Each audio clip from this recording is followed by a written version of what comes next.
So I'm just writing down some information for you.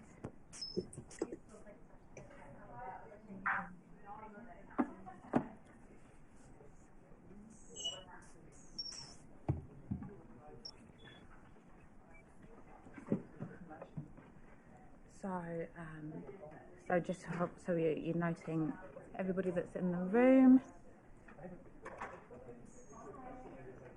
So, and then these are this is the community board member that's here, and then also we've got iwi that are here, and then this is our presenter, Emma Saunders.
Right. We are ready to go. Okay. Yep. I know Evie got an extended time to sort of stand down and chat, but Sorry.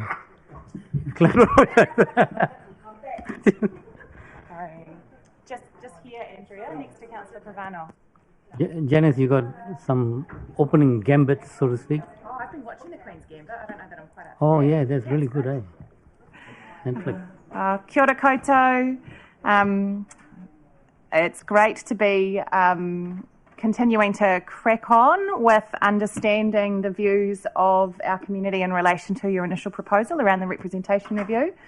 So following your hearings of submitters, which have now been completed, today we welcome Emma Saunders from Empathy Design. Emma and her team have completed an analysis of all of the submissions on the representation review, and today Emma is here to tell you about the, key themes and findings of that analysis. So I'm going to leave Emma to it and hand over to her now, and there'll be a chance for questions at the end.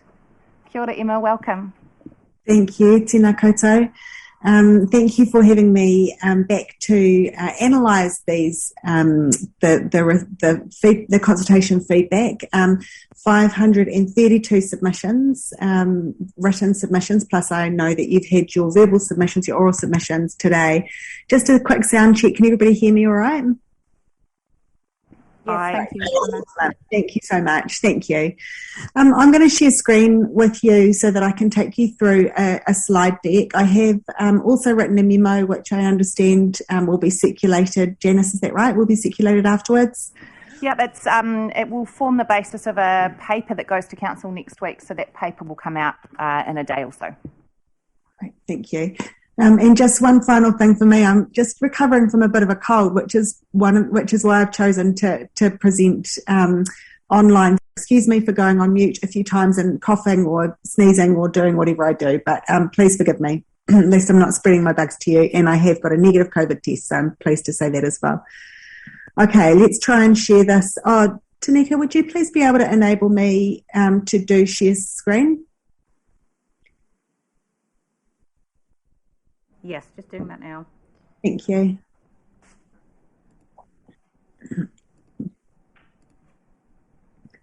That's promising. Okay, thank you very much.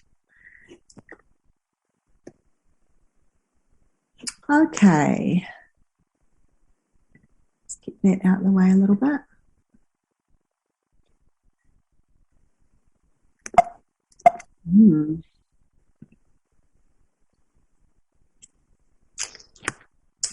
See if this is going to work. Can you see a slide that says about this presentation? No, I can't see anybody. Yep, all working well. Okay, good. Thank you. It was making strange beeping noises for me. So what I want to do today is just provide a summary of the feedback on the initial proposal. It is going to add to our understanding of the community perspective. I know that this is one of several important considerations that you will need to make when shaping the representation arrangement. So I'm just here to bring back the voice of people who responded to your consultation request. And I know that there are other considerations. So I'll just bring the community voice. What I'm going to do is go through some overarching themes. First of all, having read all 532 submissions, to be able to kind of stand back and say, right, what are the big themes emerging is quite an important thing to do. And then we'll be able to go through each of your specific questions in the consultation document. And then we'll do some key takeaways that I'd want you to just kind of hold on to, that hopefully sum up what will probably be a fairly long presentation. So I'll try and bullet point those at the end for you. After that, certainly I'll try and answer any questions, or I'll take note of any that I can't answer, and I'll be able to, pass information back through Janice and the team. So first of all, a quick view of the respondents. As I say, 532 submissions in total. Just over half of those came through the Have Your Say functionality on the website, which means that the rest came through either email or post. They might have been written on one of your official consultation feedback forms and scanned in, or they were emailed in email or created separate Word documents. About 22 of the submissions came from groups or organisations, and you can see the split there of where the people who were providing the feedback, what ward they're currently in at the moment. So you can see that 41% of people who responded of people who responded were from Waikanae. 25% from Otaki, 17% from Paraparumu, 13% from the Paikakariki Raumati, actually I think it's the other way around, isn't it? Raumati Paikakariki ward, and 4% did not tell us where they were from. If we compare that just out of interest to the population as per the population numbers that were provided on the proposal documentation, you can see that it's overrepresented, I guess, in some areas. Some areas really wanted to contribute and were able to contribute through this consultation. Notably, Waikanae, 41% as compared to a sort of a population proportion of about 25%. So just a quick reminder before I get into this, I'm sure you'll all this is absolutely a reminder for you, but I feel it's important for me to say the consultation document was, from my point of view, it's fantastic that we got so many responses because that gives me a lot of data to work with. The quantitative data points, there are a few things to note with those. They're not all equal. So the stats you need to take as indicative. I certainly haven't gone into any statistical significance testing. There's no, chi-squared tests or anything through this. There are a few reasons for that. Again, I know you'll all be familiar with this, but some people, for example, actually, some of the submissions didn't provide, they provided a submission, a lengthy written submission, but didn't necessarily ask the questions that you had prompted them to as per the Likert scale, so we couldn't make any assumptions on that. Another factor is that some people responded as on behalf of a group, and so that's sort of many voices coming forth into one response. Other people, there's, for example, a person who responded as an individual, then they responded with the same response on behalf of this group, and then in the same response on behalf of that group. So for various reasons, we just need to be a little bit careful with how we verbalise those data points. I can also give some commentary about what I'm seeing in the scales, the do you strongly agree, do you strongly disagree, those things. But not everybody provided comments, so we work with what we've got. And the other thing to note is that 532 responses is certainly more people responding to this round of consultation than there was in your previous research. Doesn't necessarily mean that it's more representative than the earlier design research. We didn't have, I can't give you a demographic breakdown, for example, of who responded to this consultation. I can't give you a demographic breakdown by age or gender or ethnicity. So just a few things, just, like I say, a reminder for you, but I need to say it. Could I just ask a question, what that first, what the quantitative data points actually mean? What it means by quantitative data points aren't equal? Yeah, thank you. So by quantitative data points, I mean, how in the proposal documentation and the consult documentation, I've lost my cursor. Where's my cursor gone? Oh, I can't see anyone. Oh, no. In the in the consultation documentation, there were 5 questions that had what we call a Likert scale. So it said, do you agree with X, Y, Z? And then there was a scale that said strongly disagree, disagree, neutral, agree, strongly agree, don't know. And those form quantitative data points. So I can add up all the people who said I strongly disagree and get a proportion. So that's sort of what I mean by quantitative data points. Are you also asking about why I say they're not all equal? Yes. Yes. Okay. So a few different reasons. One is that a single submission might represent the view of a single individual, like an individual, or a couple, or a group where everybody co-signs, or a group where one or more people are speaking on behalf of.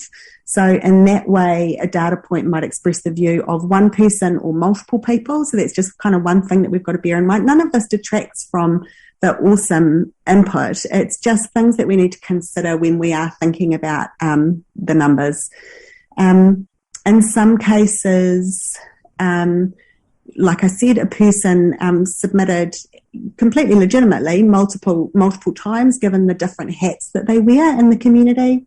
Whereas other people said, I'm going to provide this one recommendation, but I want you to understand that I wear multiple hats in the community. So those two people would come through in multiple data points in the first instance, one data point in the second instance.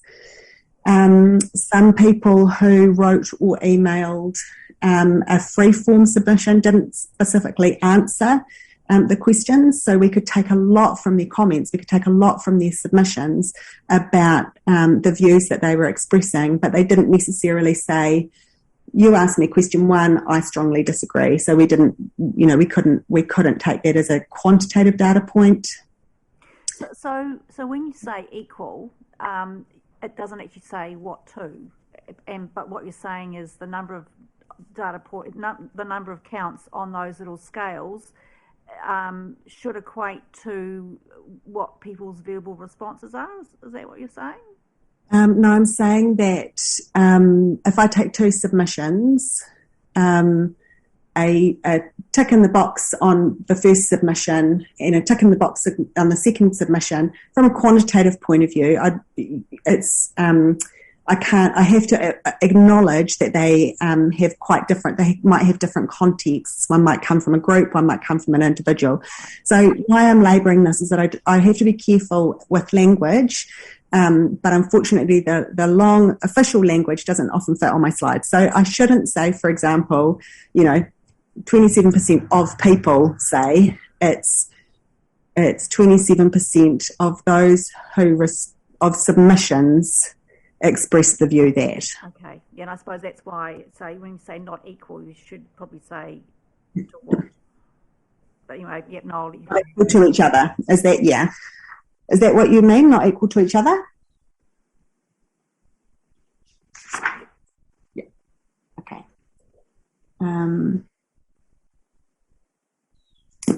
I somehow have lost my ability to see you all, which is annoying, so forgive me. Okay, overarching themes. Are there any more questions about the setup? Your view on your gallery view, you should be able. I haven't got a cursor at all. Oh, It's a problem, isn't it? Just got beeping noises. Thank you, though. Emma, we'll just chip in if we need to. We can't politely wave at you, obviously, if you can't see it. It would be really helpful. Thank you. Yeah, just holler. Thank you.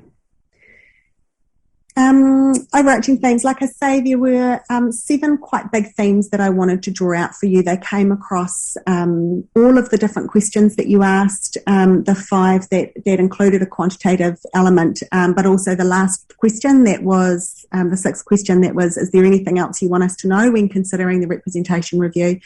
So these themes, you'll see them come up time and time again when we go through the individual questions.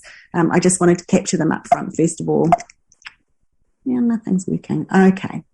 The first thing to note is that the submissions really reiterate the community insight from the previous design research. That was, they echoed the beliefs, the needs, the concerns.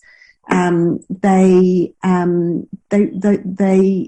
design principles that we developed off the back of that original design research don't need to be updated as a result of this consultation. What we do understand now is how this version of a solution kind of satisfies or doesn't satisfy those design principles. There was one area that was really absolutely we got a lot more information about, and that was around the perceived value of community boards. In the original design research, we just didn't hear from that many people. We didn't speak to that many people who had direct experience of community boards. We had a couple of different points of view kind of in that small group of people, and those two points of view absolutely came through in this consultation. One came through a lot louder than the other, so that was an important thing for us to understand as well.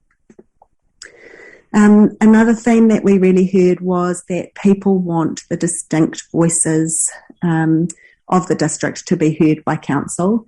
They expressed a need for not just the voices of themselves, but the voices of other people in the community to be heard. This really was, it sort of came up in a lot of different ways. It underpinned comments about the accessibility of counsellors. That included focus, workload, availability to speak to people, how spread their constituency is, how long it'll take for them to get around them, etc. It also underpinned comments about how people have opportunity, the mechanisms, the tools, the avenues that people have for getting their voice up to the council table or heard by council generally. So it came up through there around accessibility, and it was particularly evident again in the community board space.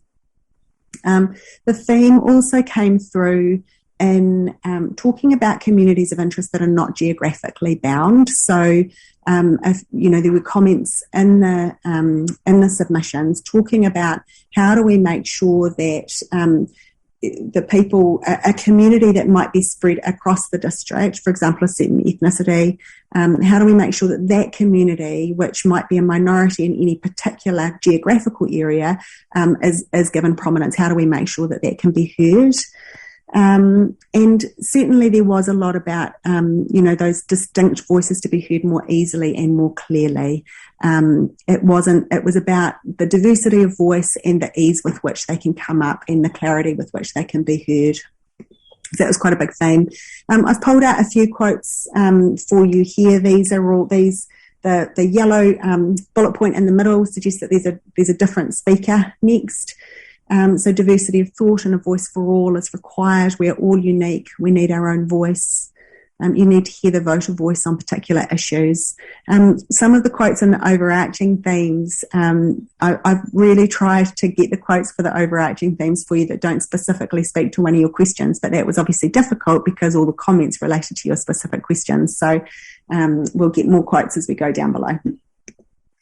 So the next thing that I want to pull up is that people want the distinct suburbs to be recognised and represented. So people spoke a lot about how the different suburbs, and by that I'm using that language to mean Otaki, Waikanai, Paraparaumu, Raumati, etc. Sometimes down to Raumati Beach, Raumati South, Waikanai Beach, Waikanai South, but mainly those sort of larger townships. They want those distinct suburbs and the corresponding communities to be heard. People mentioned things like unique histories, different demographics, very special cultural ties, different needs, strong individual identities. The theme of kind of the sub-theme of our town's identity came through very, very strongly. And in particular, people spoke a lot about Otaki as a distinct community with very different and important characteristics that need to be maintained and honoured through the representation arrangements. Many people also stressed that Waikanai is different from Paraparaumu, and that distinction was very important to a large number of people who responded to your consultation documents. So many people that responded to the consultation wanted to really have those distinct suburbs to be recognised in the arrangements, particularly by way of dedicated and focused elected representation. They expressed concern when they felt aspects of the proposal kind of grouped suburbs together with different demographics, histories, cultural connections, identities or needs. So those things that they saw as different, as soon as we grouped them, they felt that they were being grouped, that was not going to be a good thing. In particular, they believed that these smaller communities would be swallowed up, or, that's in quotes, or left out in the cold is another quote. Or that important distinctions would be lost, and particularly some of those historical and cultural aspects. They really didn't want to lose those. Another thing that came up here was, particularly in the case of Otaki, some people raised concerns about the council's obligations under Te Tiriti and how the distinct area of Otaki needs to be given special representation because of that. A few quotes for you here. So these are quotes that I've taken from the submissions. Each area is diverse and needs individual representation. the communities are all very different and need individual representation. Different populations need thoughtful consideration. I feel like Dairy should have its own representation. They're all unique. These are obviously sort of somewhat related themes, some of these. The local, the my voice and the need for distinct communities is related, as is this one. Just another theme that came through, that there was a big a theme coming through from the submissions that people want accessible and more representative democracy. So this again relates to those themes of voices, distinct voices being heard and distinct suburbs being recognised, really related to a call for greater democracy and more representative democracy. More people want to see local representation and more tools for bringing their view up to council. This really came through because they felt quite strongly that a couple of aspects of the proposed representation arrangements kind of reduce, they felt very strongly that it does reduce their ability for local voice and focus, and also reduces their options or avenues or opportunity to connect with their representatives. And that was seen as a significant step backwards. Is another quote. Sorry, the tone was mine. A significant step backwards. I was just trying to emphasise it was a quote. This theme was often there was some heat behind this theme. The idea of democracy came through very strongly. This was something that came through in punctuation and formatting and phrasing. So, for example, this theme had a lot of capitalisation, a lot of exclamation marks. People would sort of say things like it's undemocratic to minimise the local voice. They felt quite strongly that a couple of aspects of the proposal really negatively impacted this need of theirs. It was quite a strong theme.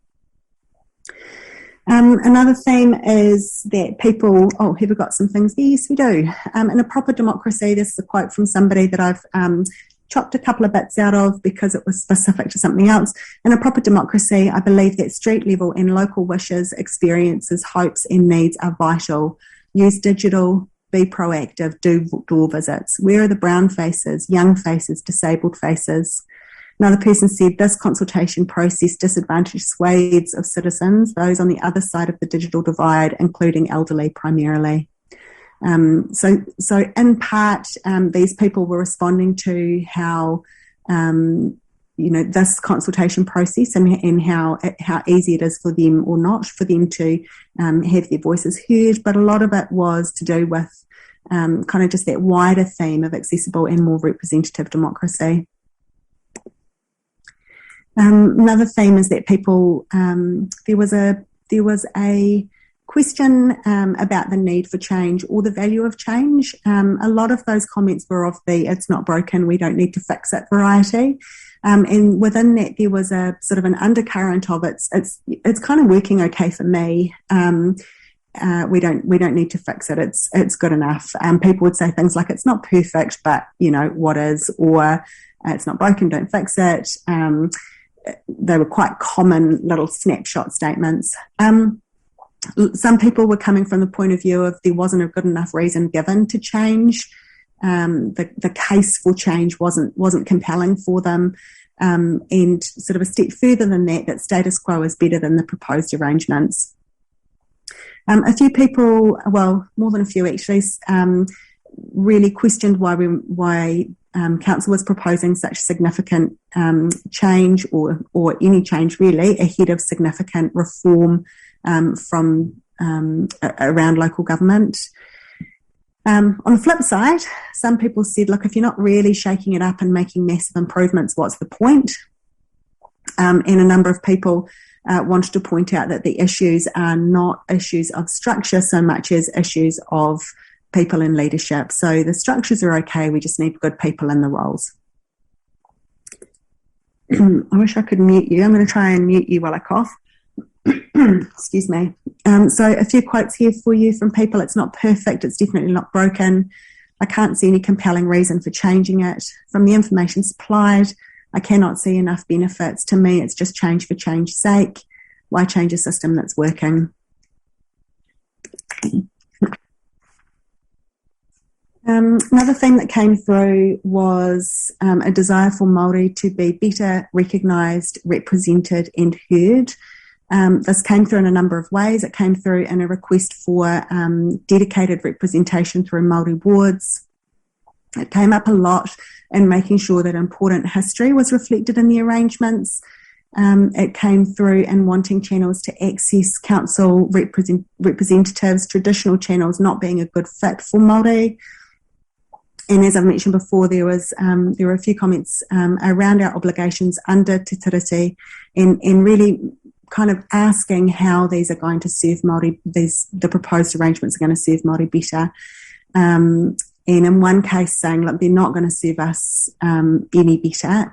So actually, can we just leave them as they are until we really figure out how to serve our people well? Here's a quote for you. Historically, Māori have not been well represented on the KCDC. Excuse me, this needs to change. There is no guarantee that Māori issues will be fairly addressed in the current model. Māori should not be treated as advisors or consultants. They need to be at the decision-making table.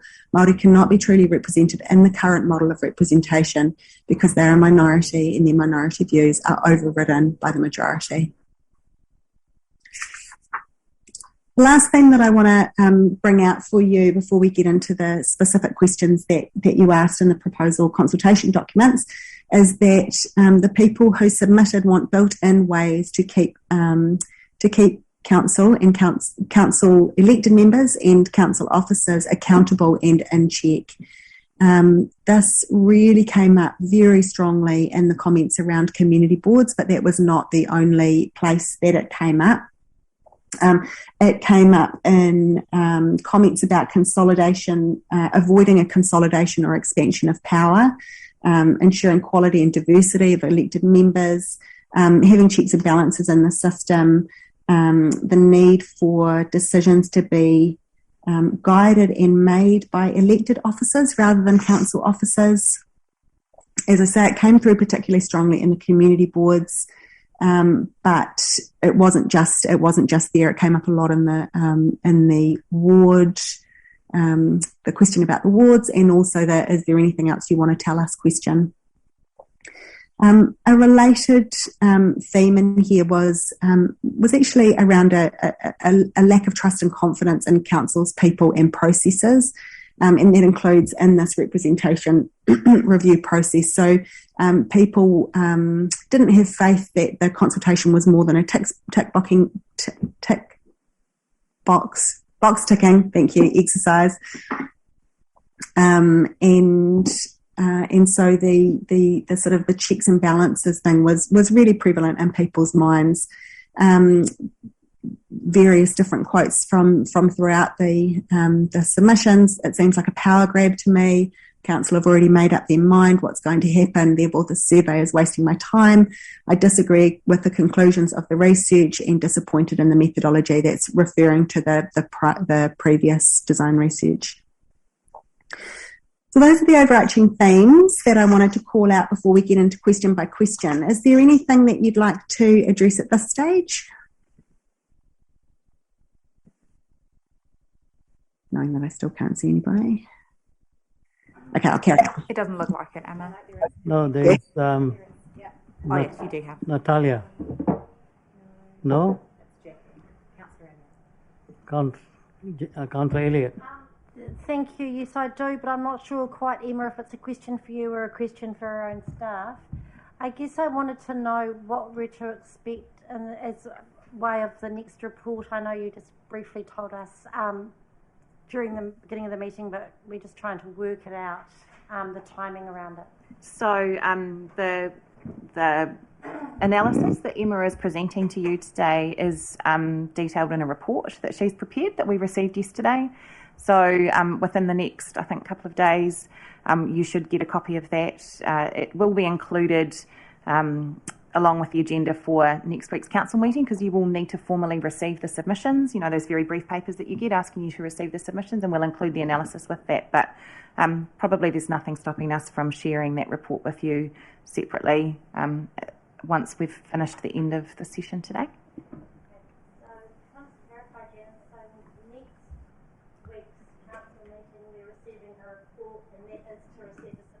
And nothing else, or that report is purely for you to receive the submissions. You will be spending lots of other time next week, however, considering other representation review matters. You've got several sessions booked in your diaries. Councillor Holbrook. Thank you very much for that. There's some interesting things coming out. One that I hadn't really picked up on myself was the built-in accountability. How common was that comment? And what do they mean? The accountability, the ways to ensure accountability. Yeah, it was a strong theme. It came through, as I say, in a number of different places. Most notably, in the questions around community boards, the large, the central ward, and the anything else you want us to know. It was a very intertwined one with a lacking of trust and confidence. So when they would often be sort of combined with comments about, I don't trust these guys, so we need to keep better checks and balances. Therefore, I think that community boards should stay. So it was sort of often wrapped up with the overall trust and confidence one. There were other people who would say things such as, I'm always nervous when council tinkers with representation arrangements. It usually suggests that there's something going on behind the scenes, potentially a power grab, things like that. A lot of people sort of did bring up this idea of needing to keep council in check, and that was sometimes explicitly elected members, sometimes explicitly council officers, and sometimes council generically, which I don't know which way they were meaning it, if they were meaning one, the other, or both. Okay, thank you. I think that I just hadn't heard the words built-in accountability, but I kind of now get what you mean by it. Yeah, thanks. Councillor Cruz. Kia ora, Emily. Good to see you again. Look, I'm not sure whether you're going to be able to answer this question. I hope you can, and partly due to your experience in the sector elsewhere. You noted that we had an overwhelming response at 532 submissions. Another submitter today likened it to another area that got 10 submissions. There's a richness in the information that has come through regardless of what side of the fence you sit on in terms of representation. In your opinion, from the work that you've done, do you think that the proposal that we went out with stimulated a broader discussion to help better inform us? It's a really fantastic question. Janice, are you happy for me to respond? Do you want to respond or say anything? No, you fill your boots, Emma. I guess to make my point, arguably, if we could have and went out with the status quo, would we know what we know now in regards to what people think? Yeah, I think, and that's a fantastic reframing as well. Thank you. I think I feel quite confident that you put forward a proposal that provoked some strong reactions, and sometimes that is far more useful than putting something out that doesn't really, nobody feels like saying anything about. So, absolutely, I think there were a couple of really key things in here that got people to put pen to paper or tap into a keyboard, however we want to say that these days. And I think that is partly, the proposed arrangements more so than the questions necessarily that were asked. I'm not sure I'd categorise it. I think I would not categorise it as a broader response. I'm not sure that we can say one way or the other that this was broader or just more. Can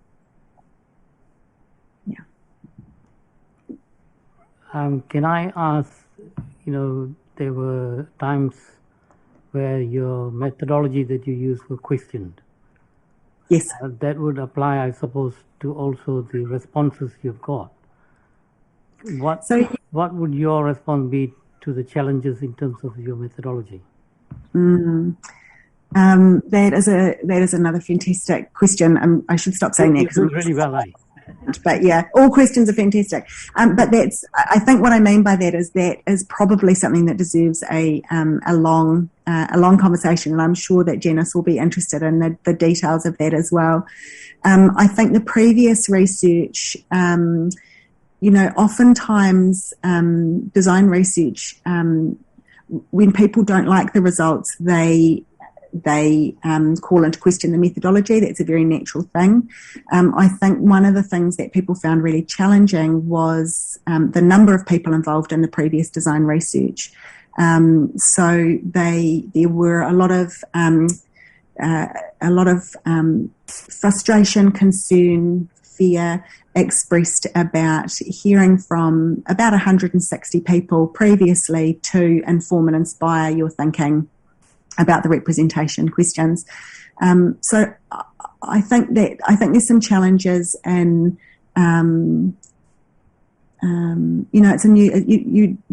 it's a new way for people, I think, who are used to more traditional and only more formal and traditional quantitative surveys. There's certainly a lot of learnings in there for how to.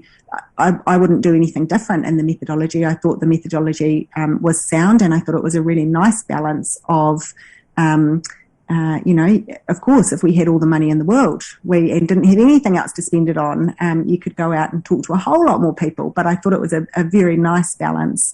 There was a lot of rigour in the previous design research. So some of it is really just about helping people to understand, and also how we communicate the results of that. And how we create solutions that are good fit for purpose for the design principles that come out. I lost my thread there a little bit, sorry, Mia, but I was thinking about all sorts of things. You sparked my thoughts. Councillor Pravano. Thank you, Mr. Guru. Thank you, Emma, for your answers to the last couple of questions, and I just want to follow on from that. So just for my understanding is that we went out with an option that was based on the previous research, and we've heard that what the community at large is saying is quite different from that. So is that what you would have expected, or can this quite often happen in terms of the way where you said that the methodology was rigorous, but I'm just really interested to know why there was quite a big difference between the two. Yeah.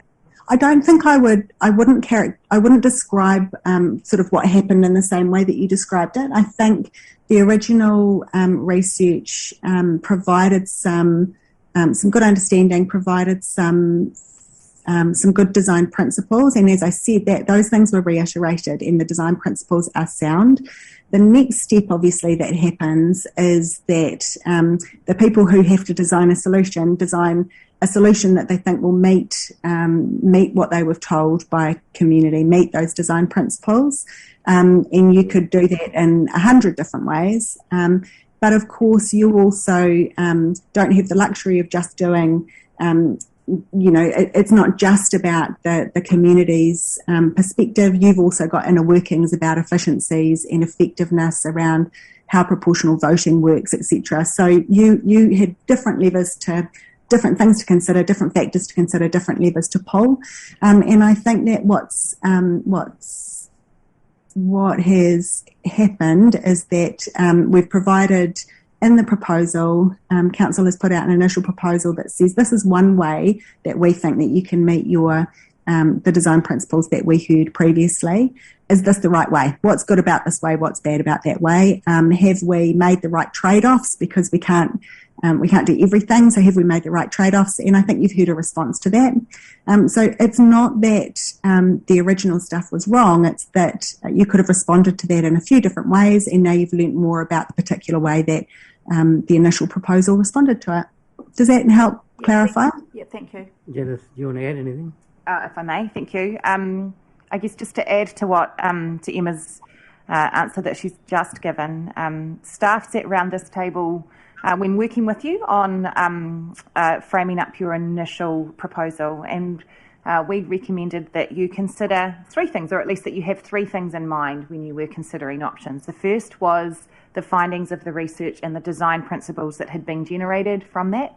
The second was the requirements within legislation and the guidance of the Local Government Commission around representation arrangements. And the third thing that we suggested that you consider was your own experience as elected members and what you have seen and felt while you were doing your job as an elected member. So I think that's just to add to the sense that I'm uncomfortable with the suggestion that there is that it was a very direct relationship between only the previous stage of research and the initial proposal. There were many other considerations too.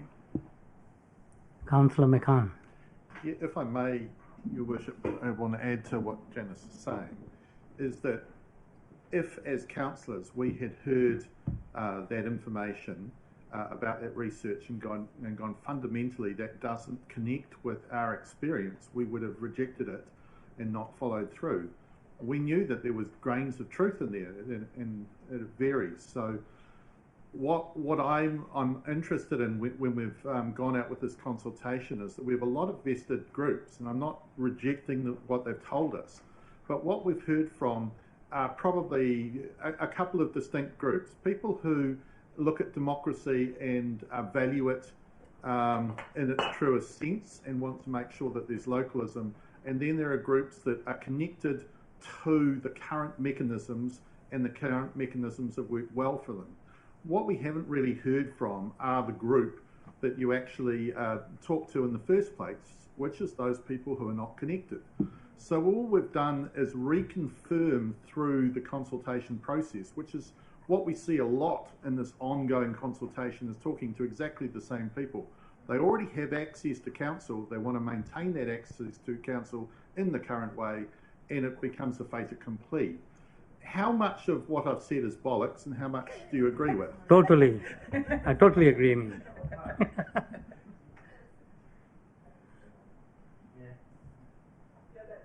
Sorry, that was a question for the... Just for all avoidance of doubt, I'm waiting for you to answer, Emma. Oh, are you? Sorry, it was a question for Emma, but it flowed on from what Janice had said. Sorry. We are down to the percentage, is it? I think that was a beautiful summation of what I would, how I would describe the two different phases. In both phases, I'm not devaluing one over the other or valuing one over the other. I think it's super important to hear from people who are engaged in the current, processes and who understand, have some good understanding. And I think it's also really important to hear from the others. And I think your summation is spot on from my point of view. But I'll shut up now because I'm ahead. Yeah. I can't tell, Mr. Mayor, is there anybody else there, or should I move on? Anybody else going on? Cool. James. Just before we go any further, sorry, it's Emma, not Emily. Emma, this is more of a question for staff because it's bugging me a little bit. Because of the feedback that we've received through the consultation, I note for this workshop today we've got our iwi partners here, and thank you for coming along. I also note the absence of community board, so I thought maybe they weren't invited. I've checked the invite list and they're certainly on the invite list. So could we just clarify for the benefit of doubt whether they have or haven't been included? You will appreciate that there have been ongoing conversations with community board members about what would or wouldn't be appropriate in terms of attendance at different sessions. But this is a public workshop. It would be appropriate for community board chairs to attend, and we do have Kathy Spears participating via Zoom. There are some other sessions that you will be having in the next couple of weeks where it would be inappropriate for community board chairs to take a seat around the table. But all community board chairs have been invited to the session via either Zoom or in person? Yes. It's public. So this is a public workshop. Kathy, you there?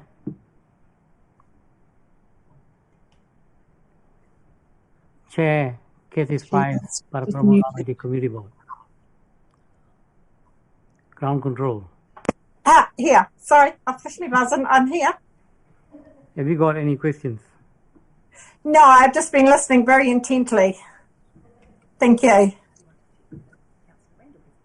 So, Mr. Mayor, can I ask a question? Yeah, absolutely. So, if it's a public workshop, was it advertised? I mean, there are some community board members unaware that they could access this public workshop or attend. Right? So, could I have an answer to that, please?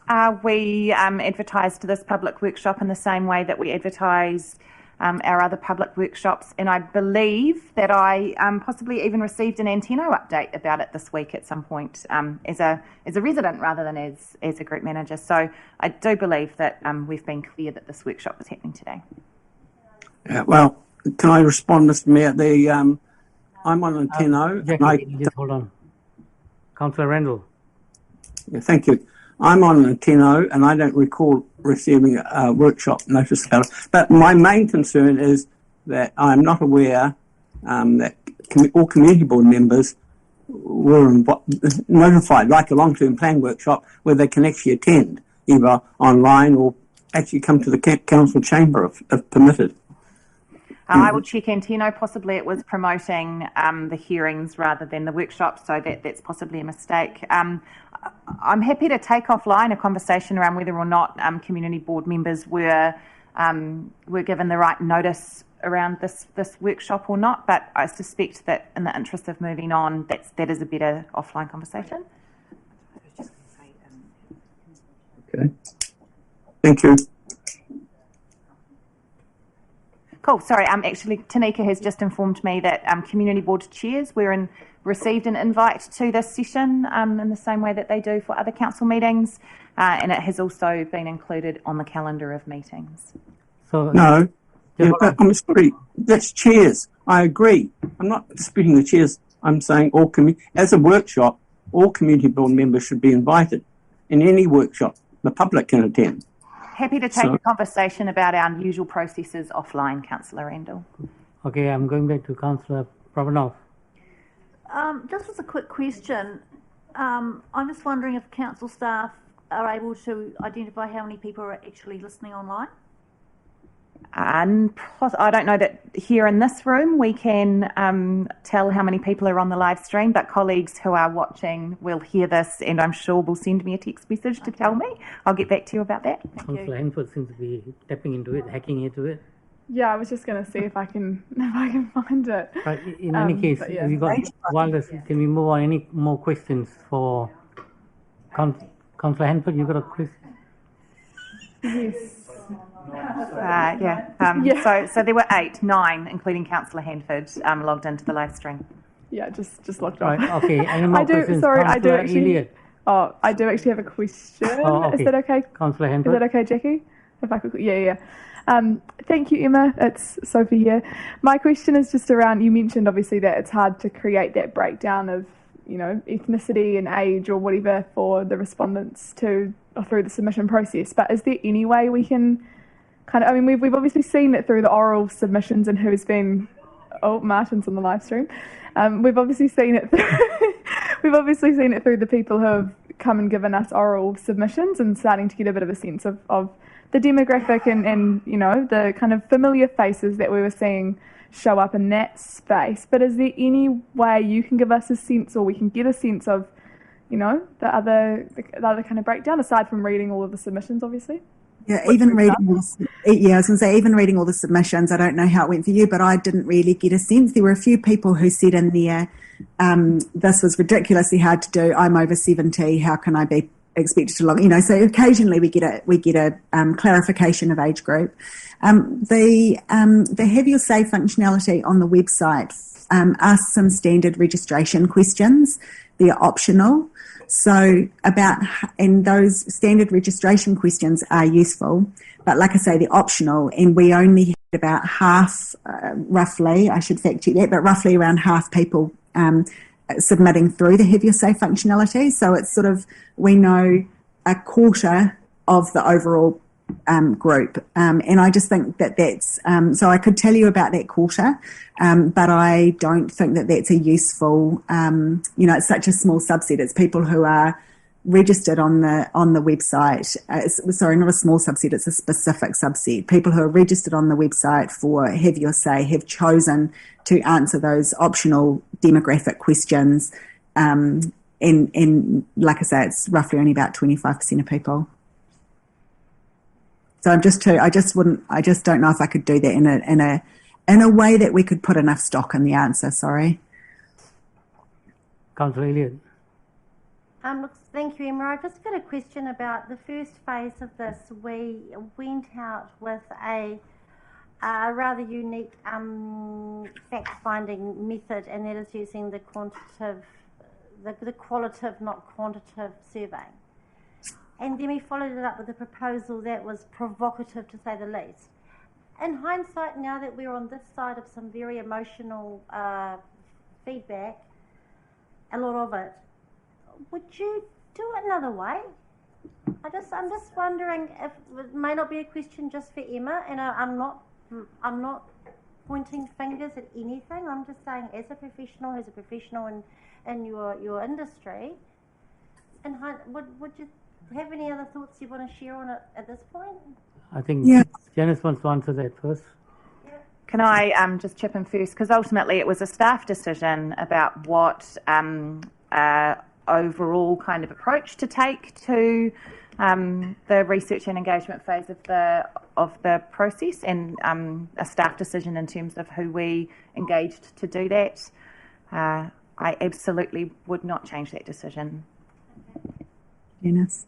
I also think, I know that this is, like you say, unique methodology. It's unusual methodology for a representation review. Perhaps you're at the forefront of good practice for that, I think. But it's certainly not, the methodologies that we used are very commonplace. They're very trusted and robust, not just, in local government and central government, across private sector, etc. So they're trusted and proven.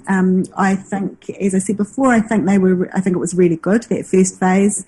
And I think you've continued with good practice in that you've had to put something out there and you've got a reaction. Where I would love to go, if I had my hopes and dreams for future, how representation reviews can work, and of course it all takes resources, doesn't it? But you just do a couple more iterations. You put something out there, you learn some stuff. You put something else out there, you learn some stuff, and that's a fantastic way to design a new way, design a new future. So no, I wouldn't do it another way. I think, like as you say, you have put a provocative proposal out there, and you've certainly been able to learn some stuff from a group of submitters who are engaged with this process and able to put their voice forward. The Chief Executive. I'm multitasking. If I may, hello. If I may, I'll chip in. It reminds me of that saying, if you do what you've always done, you'll get what you always got. And at the beginning of this, well, you haven't made a decision yet. At the beginning of this, you didn't know what proposal you were going to come up with. So I acknowledge that you said with 2020 hindsight. But ultimately, at the beginning of this process, it was, how do we get new information? How do we do it a little bit differently at the beginning to see if it informs a different suggestion, a different proposal, and a different process forward? And I don't think any of us are surprised that people resist change either. You just got to look at the Three Waters debate, and it's exactly the same. I would suggest 90% of community concerns are not informed, but they just don't like the idea of change. And topic after topic, you see that. And so it is I don't know if I'd call it a provocative proposal, but the fact that it's changed means you're in a situation where you're now being asked to do something pretty difficult for elected members, which is vote for your own changes. And I actually struggle with that bit of the process. I think it puts you in a position that is quite complicated. And 12 years ago played out in a very messy way and resulted in what we currently have, which people said has always existed, but hasn't. It was only introduced 12 years ago because of this same complicated area where people tried to change some things, perhaps not in the best process. So I just wanted to say that I actually, no matter what happens, I see a lot of value in having tried to do some things a bit differently without knowing what that end point would look like. Councillor Coates. Wayne, I pushed the button because I wanted to have I wanted to make a comment around the work that we've done, but you touched on a point around us being given the task to do this, and if I could make that comment as an individual, I don't know how my colleagues feel, but extremely difficult making a decision that potentially affects fellow colleagues. Now, I likened it to people that I've spoken to in an employment situation as a business owner, telling your employees to restructure their own team. And that's, I think, extremely challenging for anyone to do, let alone elected members. What I did push the button for, though, to ask was what we've had through the feedback, I think, a personal opinion, is an overwhelming response around something that looks around the status quo, maybe with some changes around the edges. And where I'm going with this is if we simply, as you said, always do what we've always done and just gone to the local government commission based on the previous feedback and said, actually, we just think the status quo should stay, we would be in a weak position than going back to them now and saying, well, actually, we've heard the status quo should change with some minor tweaks, and here's the evidence to back that up. Is that fair to say? We're in a stronger position for the local government Can I just commission? add that this level of conversation is the next step. Having said that, of course, you've asked a question. Let's get into it. I think Natalia is still waiting. Well, I'm happy to wait for the next step to move. No. You've asked it. Maybe you can give a very short. Who are you asking it of? Look, in my opinion, yes. Absolutely what you said, I endorse. You've tested things, you've had some feedback, even if it is from the people who know how to use this system. You've heard that feedback.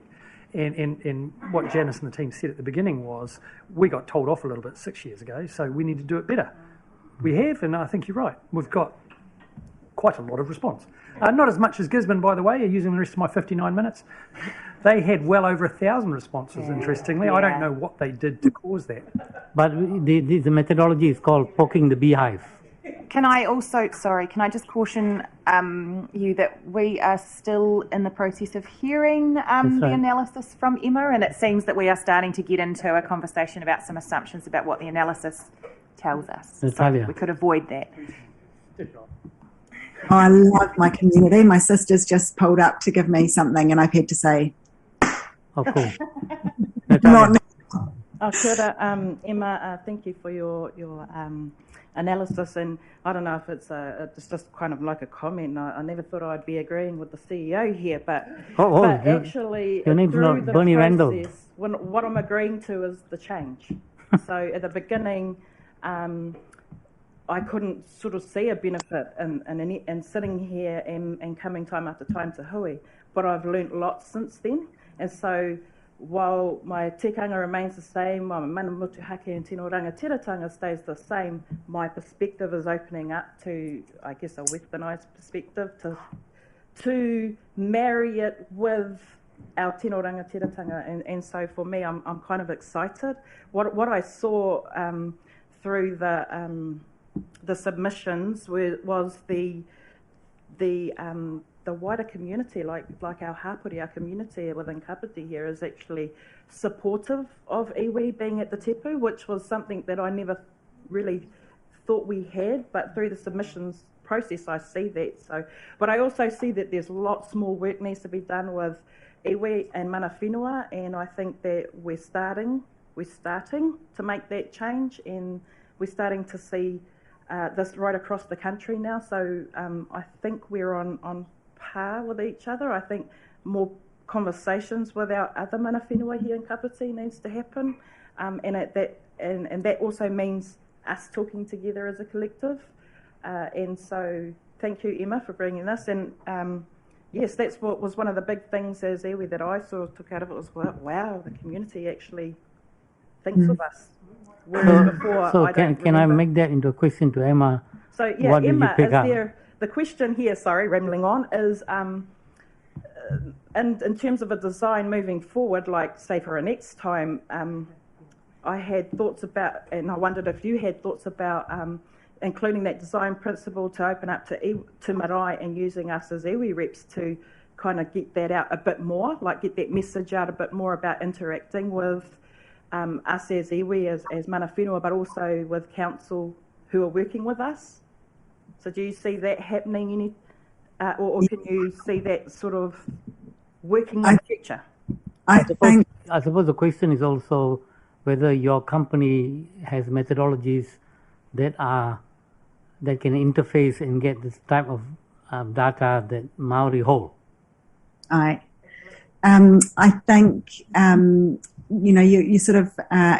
I love that you've seen that in some of the responses. I've got a quote in front of me here that is from somebody saying, I would appreciate knowing more about how tangata whenua, how tangata whenua will be included in this decision-making body in a fair way that represents our te tiriti or Waitangi obligations. Like those sorts of comments are scattered through a large number of the responses.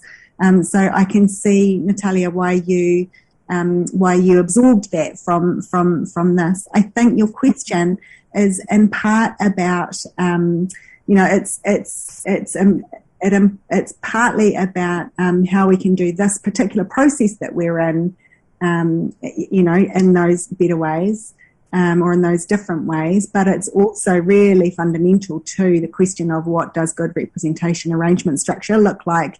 And so I think it's part of what I imagine is the next phase of solution design for this particular one as well. So with that in mind, and Janice's guidance to me that we need to stick with the responses to this consultation, not how we will design things, going forward, I might bow out of that one, if that's okay. Rest assured that I've already flagged with Emma that I'm very keen to have some further conversation with her once the job for the rep review is done around what else we're learning from the feedback that we've received on this process and what we do with it. So none of that gold will be lost, I can assure you. And I'm certainly not bowing out of that. I'm just bowing out of yeah. Right, moving on. What I can see, because I'm on Zoom, I can see that Councillor Randall has his hand up. Yeah, thank you. My question is the methodology you use, was it peer reviewed? Or did you peer review it? For this consultation process? Yeah. No, it was not. It's not an independent peer reviewed. Well, I've done it independently from council officers, but with me and my colleague, it has not been peer reviewed. No. Okay, thank you. Right. Next. Okay. Responses to questions. Oh no, beep. Okay, hold please. Can you hear that beeping at me? Yeah. Sorry, everybody. As annoying for you as it is for me. Let's try this then. Okay. Question 1. So the proposal consultation documentation specifically asked, do you agree with retaining 10 councillors and a mayor? You can see there, so there was that Likert scale. I've grouped together the strongly agree, and I've grouped together strongly disagree and disagree. And you'll see there that 66% of those who responded with those caveats around the numbers said that they agree. So I take that to be that the majority agree with retaining 10 councillors and a mayor. There are a few different kind of reasons for this. Commonly given reason was it seems to be working now. It's not broken, don't fix it. It's not broken, no need to fiddle with it.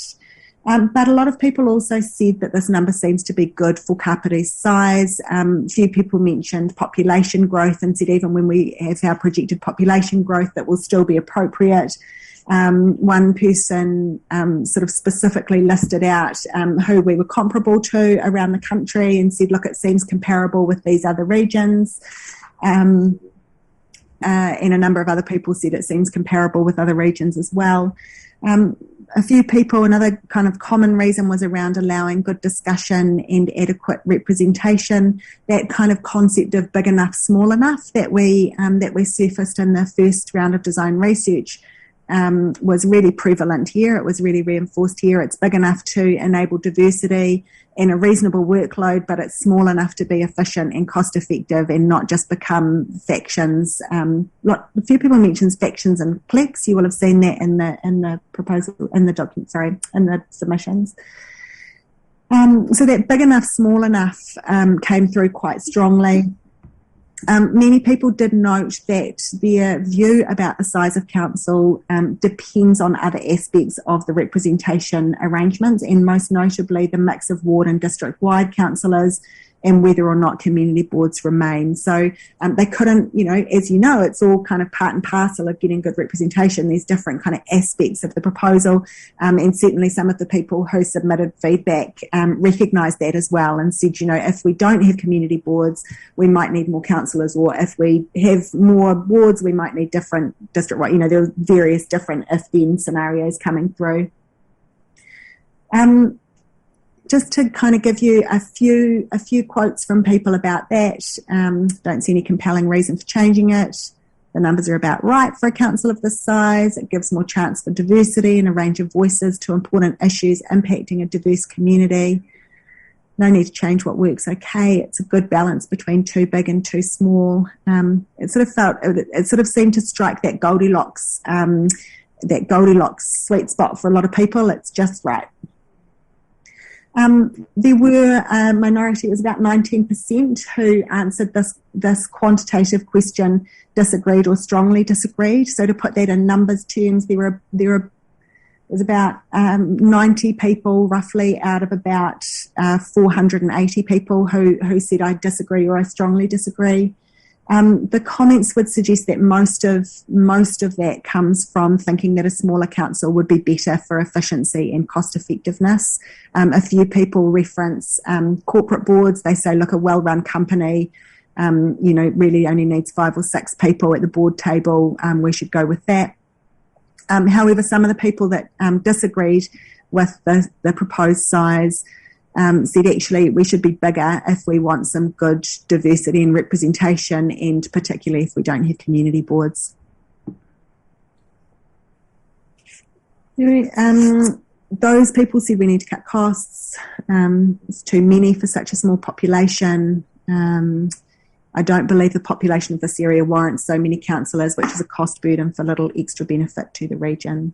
So those are some of the themes that came through there. Is there anything else you want me to talk to that question about before I move on? No, nobody's asking any questions. Okay, thank you. You can move on. Okay.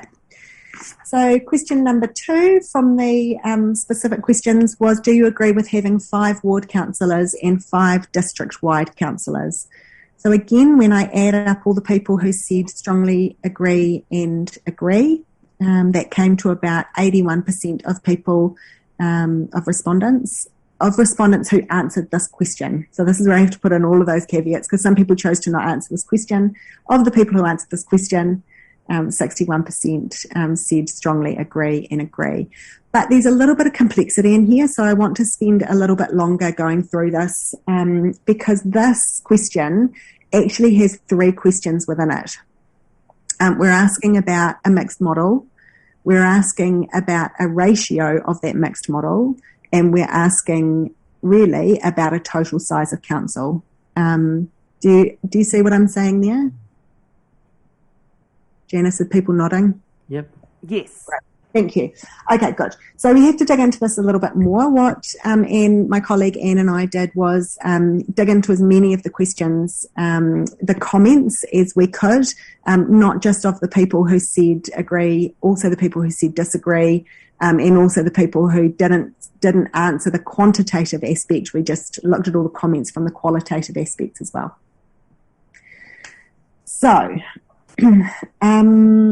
What we learned is that within the people who said that they disagree or strongly disagree, there are a number in there who are saying that they. Okay, let me tackle this another way. Of the people who agree, they. Top it up. What's that? Sorry. That's all right. Carry on. Of the people who said that they agree or strongly agree, the comments there seem to be largely around endorsing the mixed model. So they say, I think it's really good. In fact, if I've got some good quotes there, I probably will soon. They say you need someone to represent your area and keep things relevant to your community, but we also require people to look after Kapiti as a whole. This is a theme that we heard, it was a big theme that came through in the first round of design research as well. People saying, and this consultation said the ward councillors can better serve and relate to the ward they represent, whereas district-wide councillors represent the whole district. So there's this feeling again of there's a slightly different focus. What we learned though is that from people who disagree or strongly disagree, some people are endorsing the mixed model and some people aren't. So when I add together from a kind of the people who say they disagree with this statement, but pull out the people from a comment point of view who seem to be endorsing the mixed model, that number actually goes up to probably over 2/3 of people endorsing the mixed model. So we just have to be really a little bit careful about how we pick this one through. So, as I say, the question has 3 components. That's not straightforward.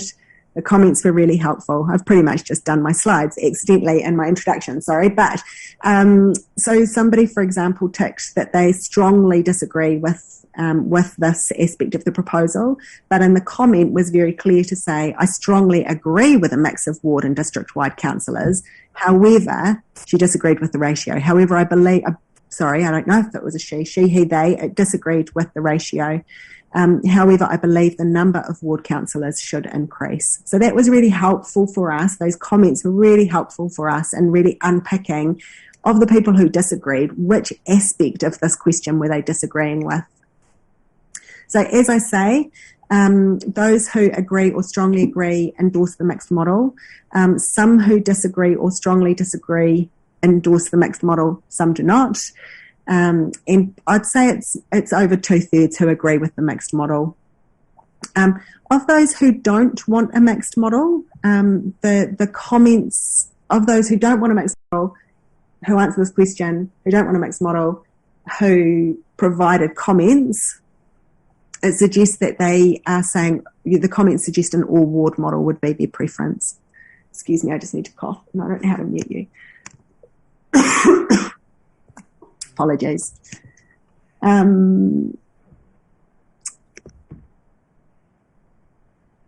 So, as I've said, the mix is favoured. The reason why people seem to want a mixed model, again, seems to work now.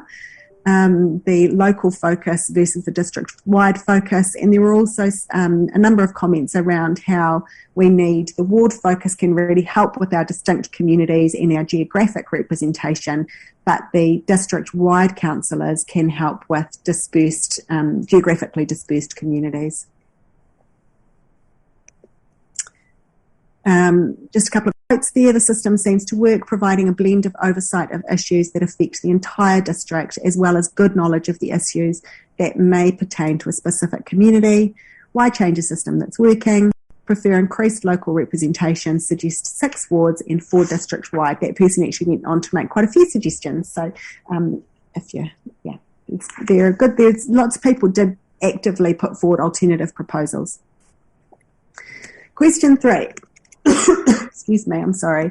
Question 3, do you agree with combining most of the current Paraparumu and Waikano wards? And you can see... Can I just hold... Oh, sorry, questions about the mix, about this. Councillor McCann. Yeah, sorry. And these comments won't be as intelligent as my first set. No, you get yourself up. Next question. One of the thing is really...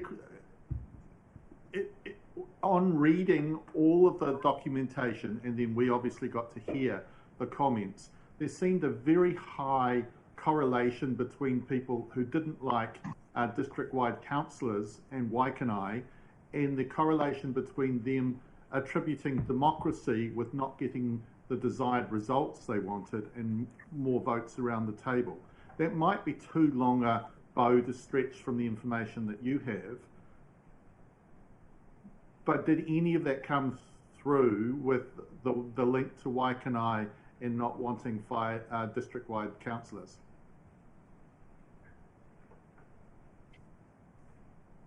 I don't. So I guess it's telling that in my response, as you say that, I can't automatically say, no, that's not something I heard, or something that I feel is there. I also don't think that I could off the cuff say it's there. I'm happy to go back and have a look at it, but it's not something that I instinctively go, oh, no, that I can't see how you're making that case. I think that people's responses to the questions were very interlinked. So one thing that I would say in association with that is that people, you'll see in the next question that a strong, a large proportion of the people who are responding from the current Waikanae ward disagree with the changes and multiple changes that will affect them. And it's sort of that disagreement kind of triggered off in a few different ways that were interrelated for sure. Is that something you'd like me to have a further look into? And Janice, I don't know if that's an appropriate thing to offer. If I'm allowed to say so, I would be interested in that correlation between Waikanae and the district ward. Emma, happy for you to look at that? Okay, thank you. Councillor Provenance. Thank you, Mr. Mayor. Thank you, Emma. So you mentioned when you were talking about these results that 3 questions were actually mixed up in this answer or these results. So is there any way of separating out the answers? I'm not even sure what those questions are, in all honesty. So maybe you'll start off with that. Yeah, sure.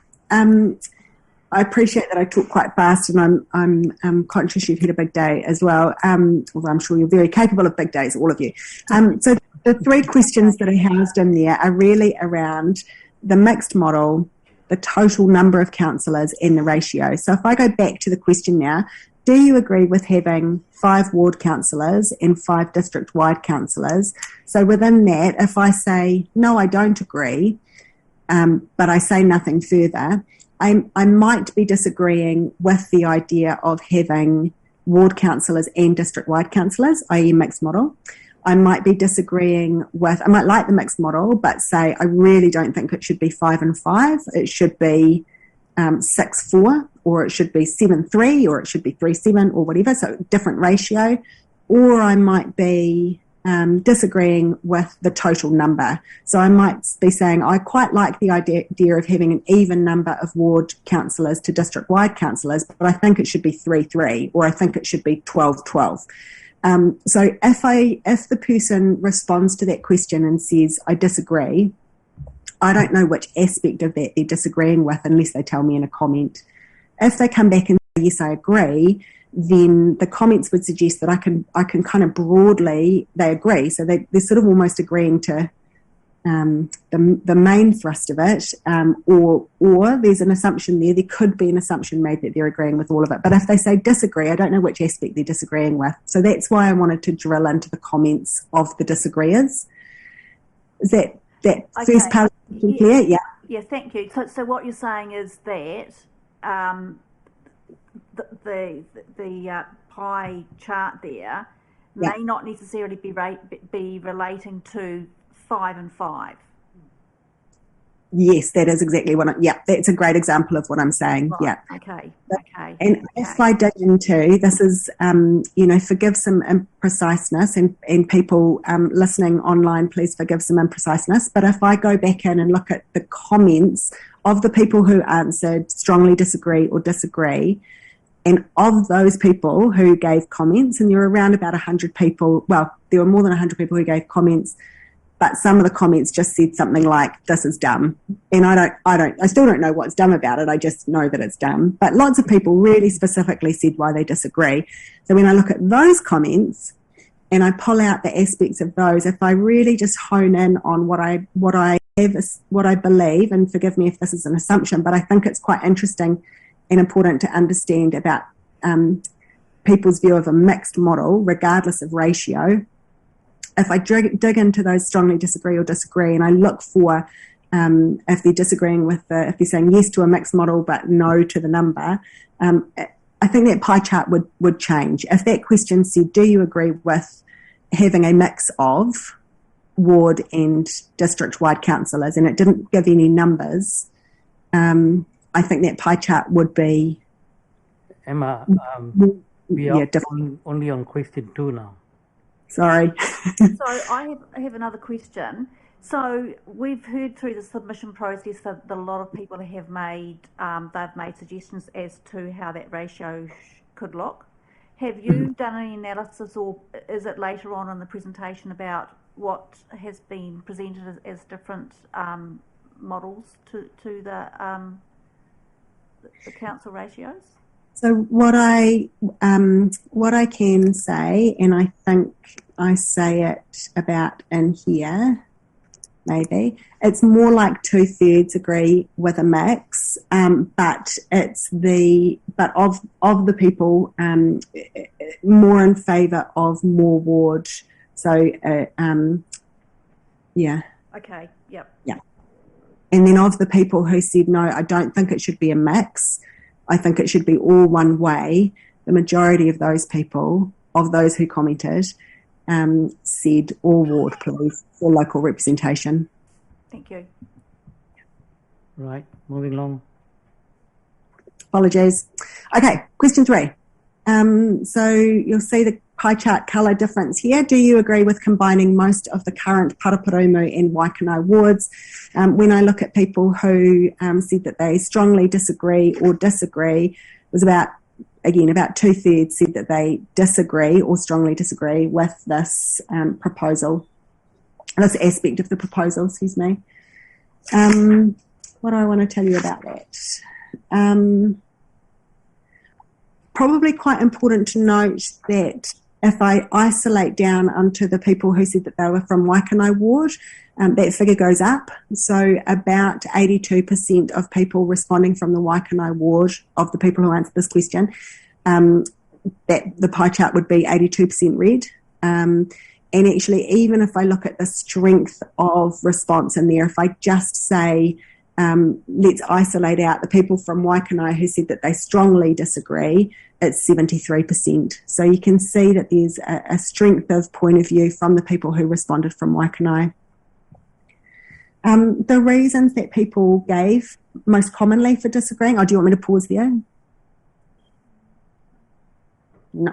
The reasons that people gave for disagreeing most commonly were around, a belief that Waikanae is a distinct community of interest. It has different needs and it requires different representation and should be represented separately because it is distinct and different.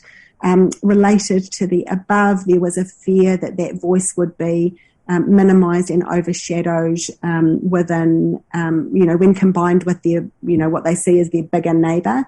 So the words that were often used were things like subsumed, absorbed, overshadowed, words like that. And a couple of people actually took time to point out in their submission, they'd say, we will be absorbed into, and they'd say in their submission, and yes, I do mean absorbed. I'm not saying we will be combined, we will be absorbed. They really wanted to stress that point. Related to that sort of also related to rural voices, but we certainly heard it more from talking about Waikanae as different, Waikanae will be overshadowed.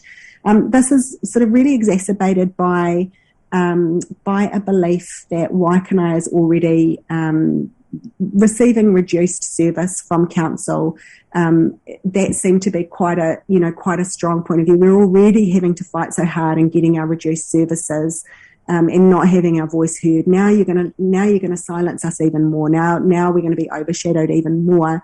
That was often linked to a comment about, and we pay the highest rates. How do we not have a bigger voice at table? So those three things were kind of quite, they're quite intertwined in there.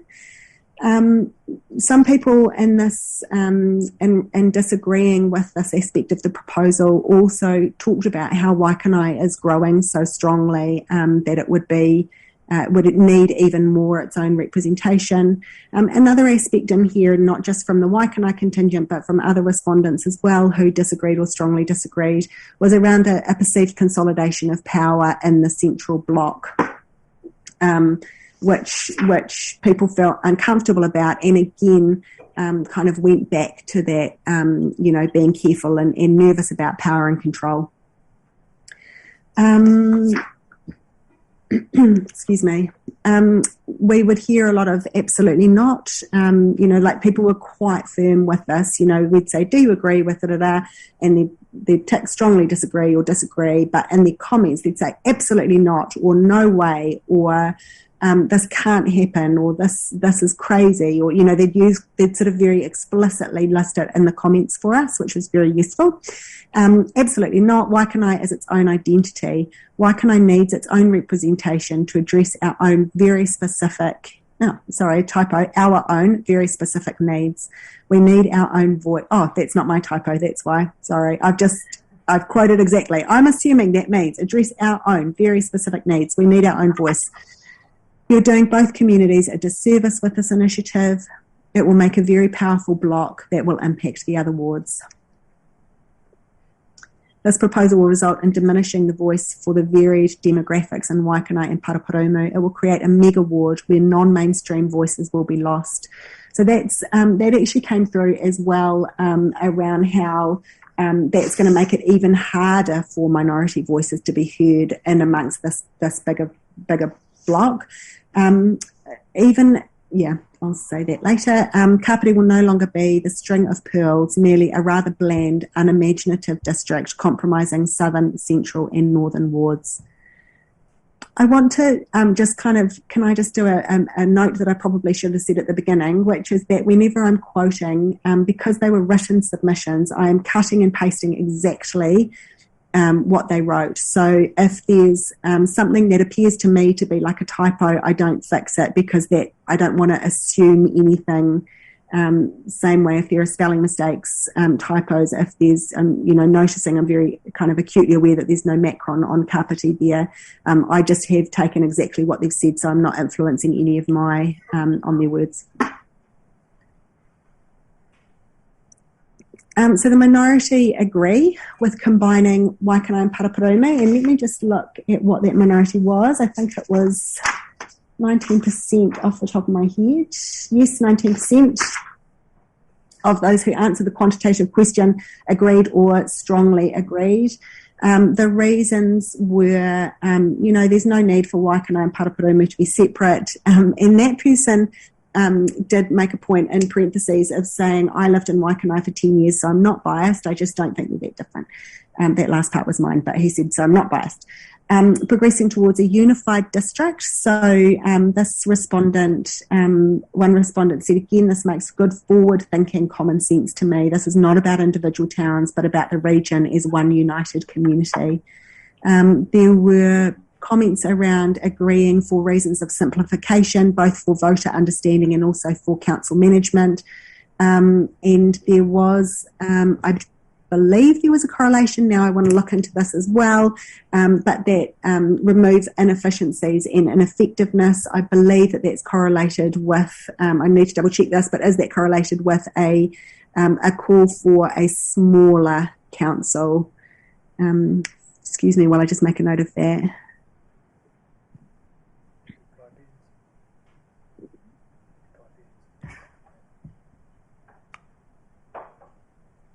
Thank you.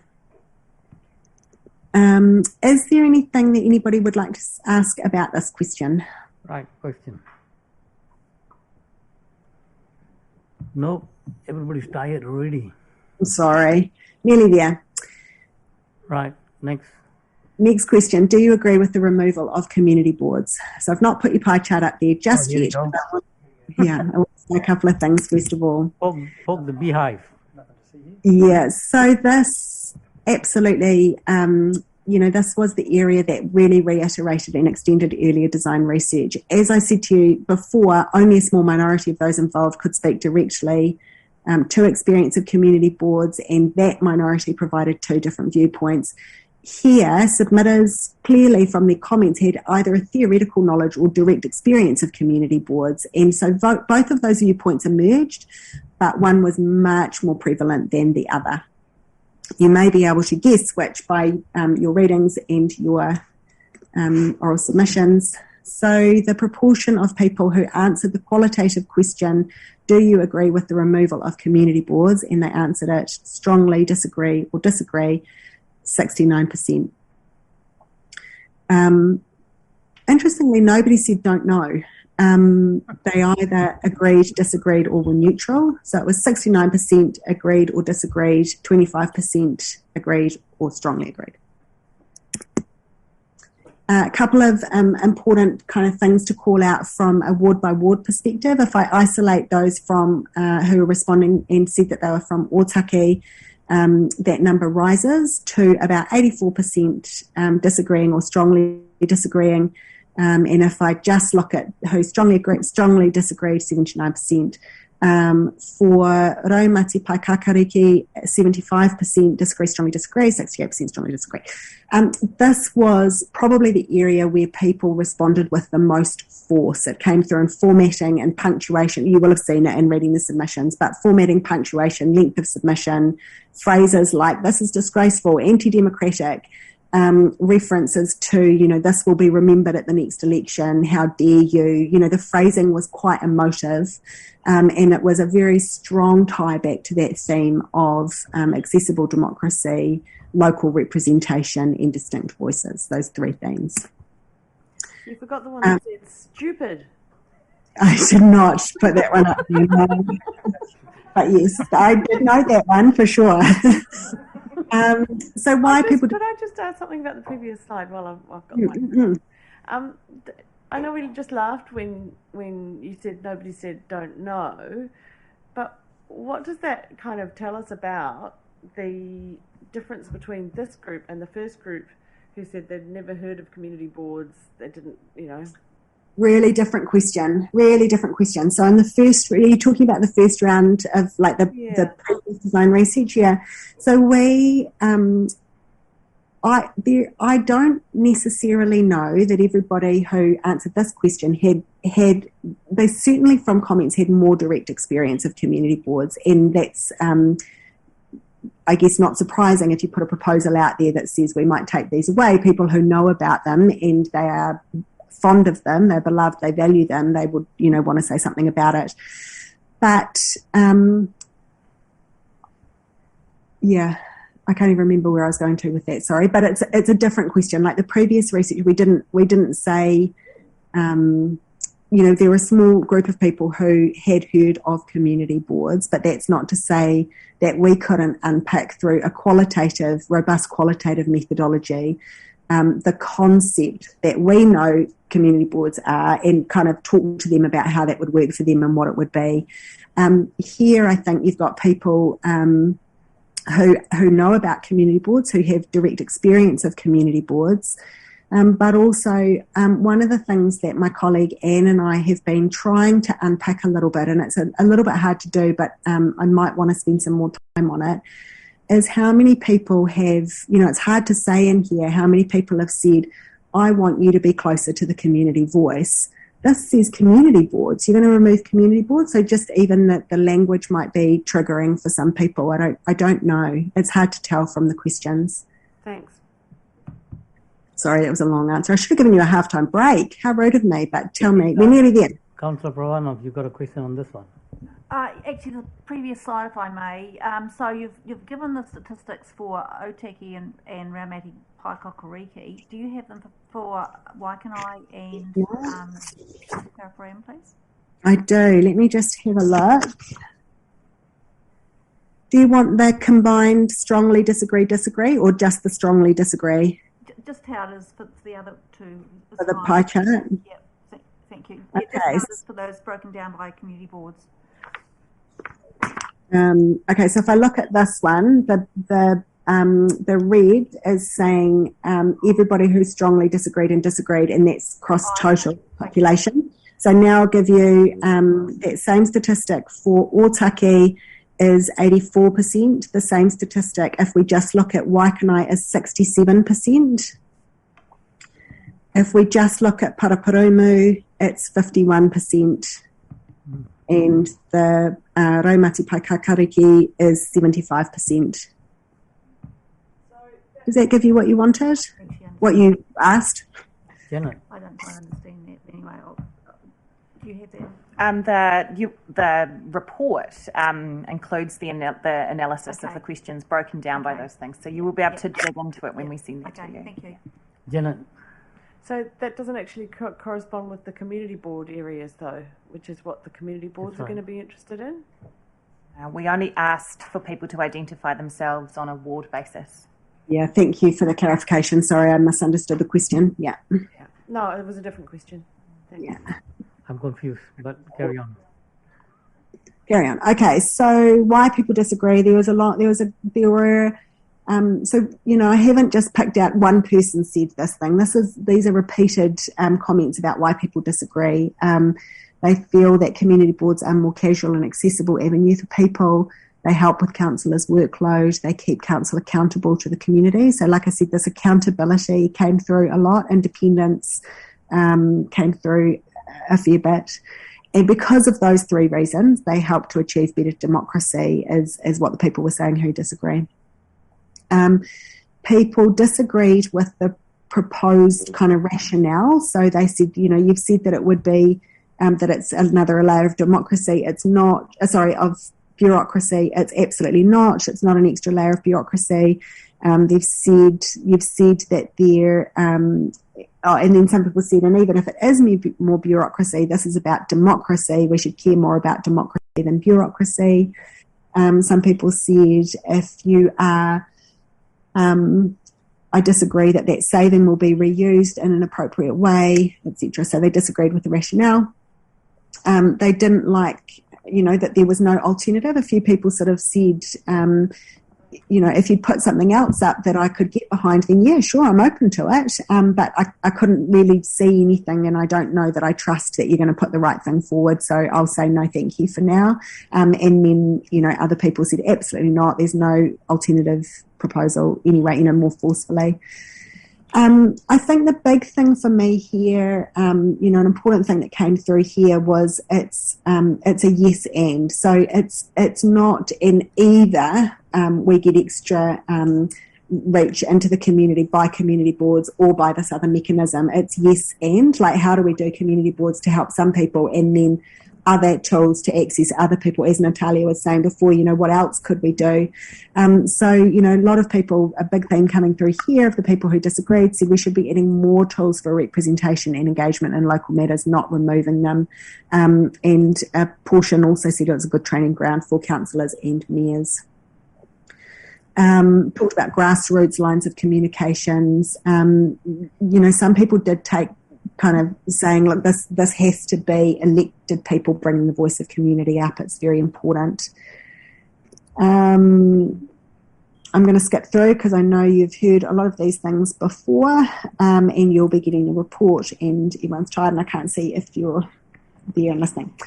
So many of those who disagree with the proposal to remove community boards still went on and said, look, we need to give them more teeth though, and we also need to improve them. So, they sort of said, look, don't take them away, make them better, make them what they need to be, give them more teeth. More delighted functions. That is clearly a typo. That should say more delegated functions. Apologies. I do like a good Freudian typo. More delegated functions, voting rights, more airtime at council meetings, greater funding, with some of the sort of ways that teeth was described. More teeth might look like those things. Dentures. Hold on, question. Are you open for questions now, or you want to go Sorry. through that? Just go through that first. You've done it. About a quarter disagree to remove community boards. Those people, it was mainly around ineffective and an extra cost for councils. We did hear that, these are the things that we heard in the previous research as well. Some believe that communities are better served by having direct access to a ward councillor, and that it should be access to the ward councillor that's enabled. And that, this is catering to one section of our community, and we need to be doing a better job to connect with others. Those people are already well catered for by council tools. Sophie, I think you had a question for me. I did, yes. Just in terms of the people who if you go back a couple of slides, you don't need to, but the people who want to kind of maintain community boards for that democracy, what came through really strongly with the democracy in capital letters and that kind of like real strong wording in there. From your reading though, generally, and just keen to see if you kind of heard a theme coming through, that the people who talk strongly about democracy and about the system working well for them, did you get a sense that they acknowledged though that it might not work for others and people that we don't hear from as much? Like, how did that, from your reading, did you see a theme? Because I feel like acknowledging Councillor McCann's comments before too, it's like this can just kind of go around and round otherwise. So that does not ring a bell for me. I think that more so, I got a sense that people who were saying, hey, this is kind of fine as it is now, and my colleague and I challenged ourselves on this and had a look back through the comments. It was almost like it's working fine for me now, so it's working fine. And where we heard this isn't working for everyone, they were more able to say, they were the ones saying, we need to reach out to other people who are not being heard, and didn't so much mention themselves not being heard. So people had an outward viewpoint, an inward viewpoint. A lot of the democracy comments were from people who felt that this proposal was taking away something from them. So if I think about some of the comments that we got from people who are currently in the Waikanae ward, who were saying, I'm going to have my voice less at the table, I'm going to be less able to, under this proposal, put my view forward, that's a step back for democracy, etc. So no, I can't say that what you were wondering really came through in the proposal and submissions. Councillor McCann. Yes, Councillor McCann here again. Can you go to the teeth slide, please? The teeth slide? Yes. With the delighted functions? Yeah. It was as painful as it sounded when we were hearing the teeth. One of the things that I would just like to question, when Councillor Coots, who took on this question, often tried to dig into what people actually meant, there were some really, really confused answers that led to more issues. Was there a coherence in the written statements where it was just about democracy, or where it was about they're not getting their way, there's a blockage in council? I struggled to find anything coherent through it that came through as a theme.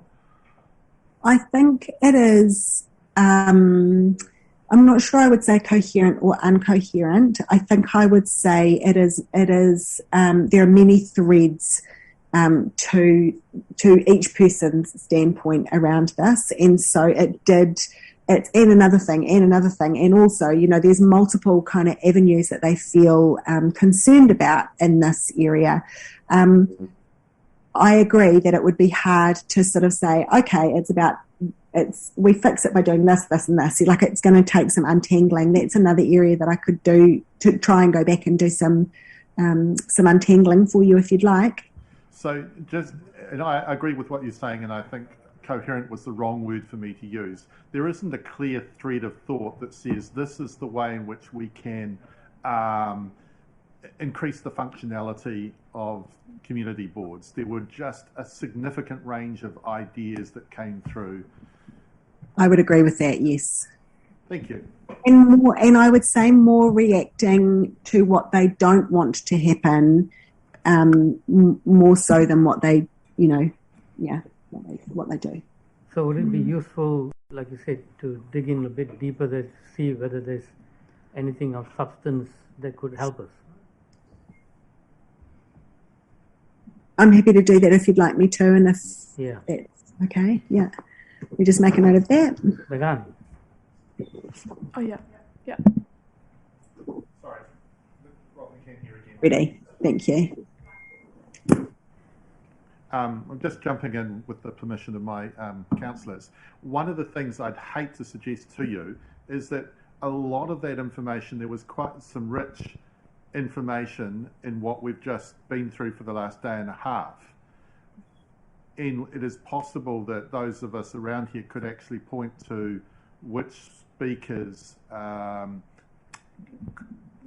could elucidate the question that I've just asked. Because I think there's a whole lot of information that was presented verbally that helped fill this particular question in, but I'm not sure whether we have the budget for you to watch those. I don't know how to word that. I can have a chat with Emma offline about the best way for us to do that, but certainly having sat through the same submissions as you, I could give her a starter for 10 in terms of where to look, and we'd be happy to receive your feedback on that too. And in doing that, I would want to be very careful that I am not just I'm not solely giving a greater voice to people who have written a long submission over people who wrote a short submission, or of people who spoke over people who didn't choose to speak. I'm not sure that that's doing the intention of what we would want to do, which is helping everybody's voices to be heard and not just doubling down on the people who are very comfortable in these channels. So I'll be very careful to not accidentally trigger that bias. And I think it's probably important to note that that in addition to what Emma's just said around remaining true to the methodology and continuing to be robust, there are multiple reasons for wanting to understand that information as well. Not all of them that relate to your decisions that you will make around the representation of you too. That information will have other uses outside of this context. Because we've got a few months ahead. Anyway, Councillor Hanford. I just have one more question or two, but they're kind of interlinked, so I'll ask them at the same time and you can just, answer them at the same time if that's easy for you. Obviously, and like you've already expanded upon, we heard those themes of democracy and power and teeth come through. I'm keen to understand whether you saw a coherence of people's understanding of those terms also through the submissions. Like, were people talking about the same kind of democracy, as in that kind of equitable and representative democracy of everyone, and also power and teeth meaning a similar thing for people? And then also, kind of as an add-on to that, did you see a theme of people connecting that back to the actual purpose and the why of kind of community boards and this grassroots representation, or was that kind of missing from people's statements around the need for community boards to have power, if that makes sense? I don't know if you get. And I think I know what you mean. That they are sort of different. I have to answer them separately. Actually, I didn't see commonalities necessarily because I didn't have enough to go on to see commonalities and whether people would had the same definition of democracy or of representativeness. I got enough of a sense of their definition to be able to know that it was a theme, but not so much that I could really speak to that that specificity of question. I think when people were talking about community boards, a lot of the longer form submissions really revolved, as you all know, around community boards. So people did take some time to explain what community boards mean to them and how they work. A lot of people quoted, policy expert from local government New Zealand.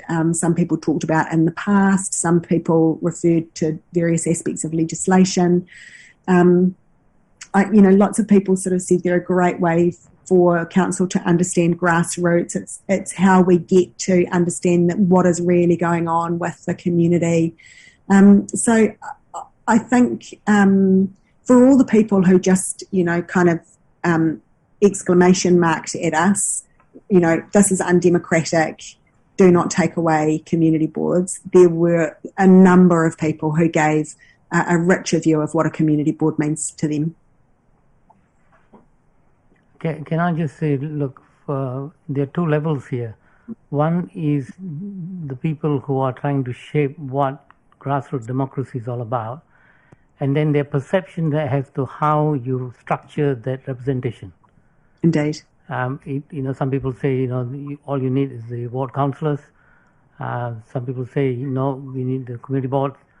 I think it's more if you can find out what the grassroots values that they're talking about and the lack of it.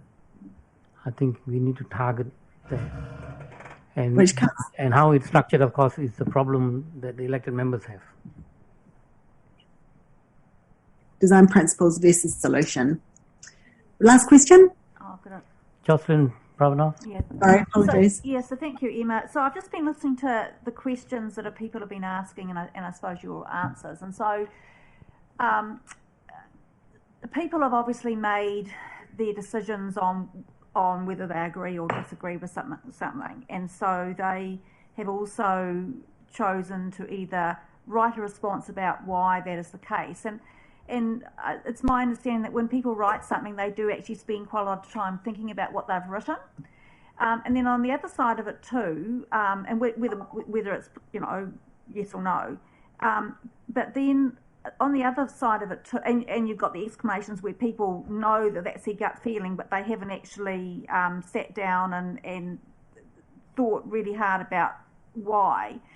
And so over the last couple of days, there have been quite a number of questions that have been asked of submitters, and I'm just wondering, in your experience previously, whether these people have been put on the spot and they, might have come across as confused because they haven't actually had a chance to really think about what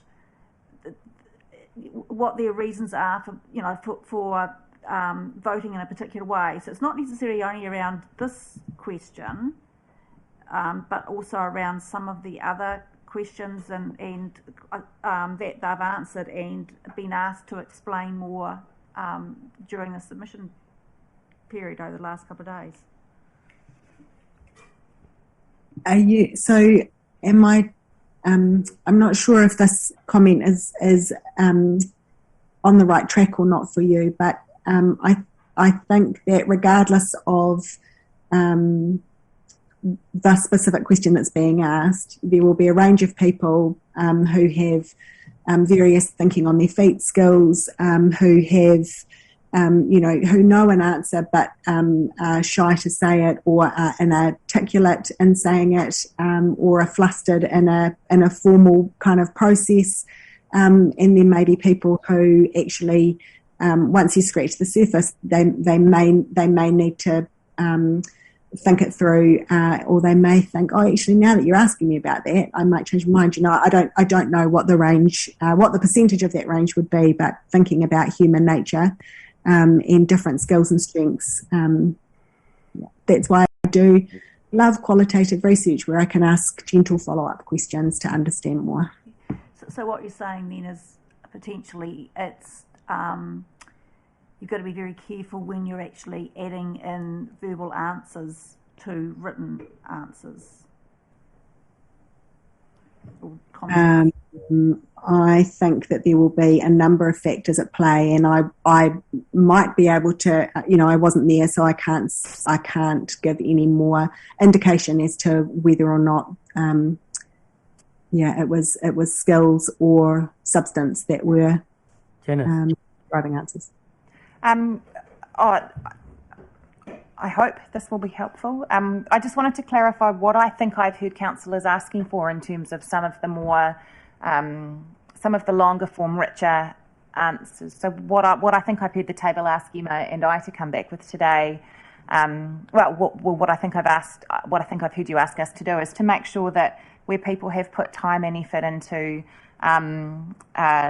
into explaining their views more and to coming up with other ideas and other possible suggestions. You would like to make sure that the richness of that information is captured in some way for us to be able to articulate some key themes or components of that.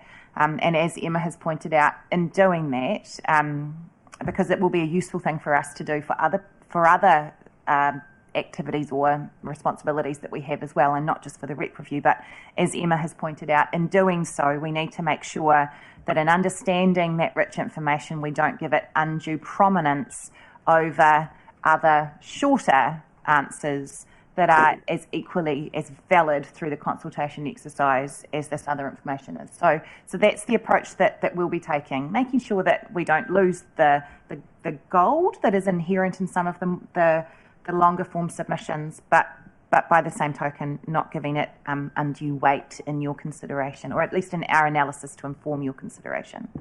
Councillor McCann. I'll be very careful how I phrase this. What I'm hearing from Jocelyn, though, is a question to you, asking you to, by the very nature that we're putting people on the spot, suggest that their responses can be put to one side because they may not have the public relationship skills. So the question that I'll put to you is, when we've tried to drill down and ask people what they actually mean by representation or greater teeth or powers, they've been unable to tell us because they're, in some cases there's a catchphrase, they know what the catchphrase is, but not what sits behind that. And it's very hard for you to answer that without watching any of the responses and comparing them to the written responses. That wasn't a question, but I still phrased it politely. There is a question there, I can sort of feel it, brother.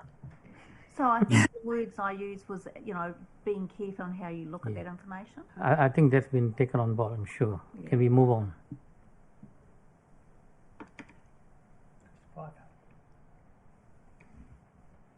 Me move on? Yes. Okay. Fifth question, and it's going to be short. Do you agree with the new boundary lines? Just over half strongly disagree or disagree. When I go to the comments, though, it really comes forward in a few ways. Just noting here, if I isolate for Waikanae respondents, that figure goes up. But there weren't many comments about specific boundaries. But by that stage, the comments were really, look, there's no point in me asking me about this until you sort out the overall structure, or actually, I don't agree with the big central ward. So how could I possibly agree with these proposed boundary lines? So by that stage, it was harder to get specific information about the specific boundary lines that you were asking about. So that's kind of all I've got to say on that one. So we're into wrapping up. Is that all right? Yeah. Before you go, there's a question in my head. Can you all hear it? Not coming across on Zoom. Because I'm sharing it, I'm not. I'm looking at the amalgamation question between Waikanae and Paraparaumu. Was the objection more from the Waikanae side and Paraparaumu being less? So Paraparaumu being the swallower, perceived swallower, and the Waikanae being swallowed up. Is that the the first part of your question, I can say yes, that is correct. If you look at the breakdown, the disagreement was more from the Waikanae people than from the Paraparaumu people, and the Waikanae people were concerned about being swallowed up. From across the river. It's really interesting, this. Yeah, no, thank you very much. I just wanted to clarify that. That's why you're my deputy, yeah. So, summary with regard to the proposal. Just super quickly, the feedback is in line with the beliefs and needs uncovered in the earlier design research, so that will still stand you in good stead. The design principles, and I can provide further information about how this relates to the design principles for your next work if you'd like. But the design principles, there's nothing in this that makes me say the design principles need iterating, so that they still stand you in good stead as well. The proposed size of 10 councillors and a mayor was endorsed. This is me summarising based on that 2/3 majority. I'm now thinking I've taken some liberties with saying that was endorsed, but 2/3 agreed, just strongly agreed. Mixed model also was endorsed, but I would say the ratio was not, would be my summary statement for that. Most of those providing feedback providing comments, prefer more ward councillors than district-wide. The proposal to combine Waikanai and Paraparumu into a ward was not endorsed. I need to apologise for my use of the term endorsed. I feel like I might be taking liberties there. I'm sorry, was not agreed with, is what I should say. Waikanai is seen as distinct community that requires separate and specific representation. Most of those providing feedback prefer smaller wards as they're perceived to enable better representation and democracy. The proposal to remove community boards was not agreed with. Most of those providing feedback want to retain community boards, improve them and give them more teeth. And overall, most of those providing feedback, I think, want more avenues for having their voice and voices heard, not fewer. That end. Any questions on this one? Is it? Oh my God. It's a series. So what's the next step? You did. So the next step today is that if you've got any final questions for Emma in regards to the analysis, then you could ask her now, but you will get another bite at that cherry. So for next week's sessions, there will be an opportunity, once these results have sat with you for a little bit, for you to ask any questions, of clarification of Emma at that point too. Councillor Holbrook, did I see your name pop up? No? Councillor Randall's popped a hand up on Zoom. Councillor Randall? Yeah, thank you. It's addressed to Janice. Janice, this is a public workshop, so will these slides be put on the KCDC website so the public can view them, if necessary? Thank you. They will be. All of our briefing slides to you around the representation review are on the website, and this will be added as soon as staff have a chance. Councillor Cook. Those typos. Councillor Coates. Emma, thanks for walking us through that analysis of all the work that has been done there. I think you've answered through this, but for the benefit of doubt, I just want to clarify around the mixed model. One thing that I heard as an individual through certainly the hearings was support for small wards.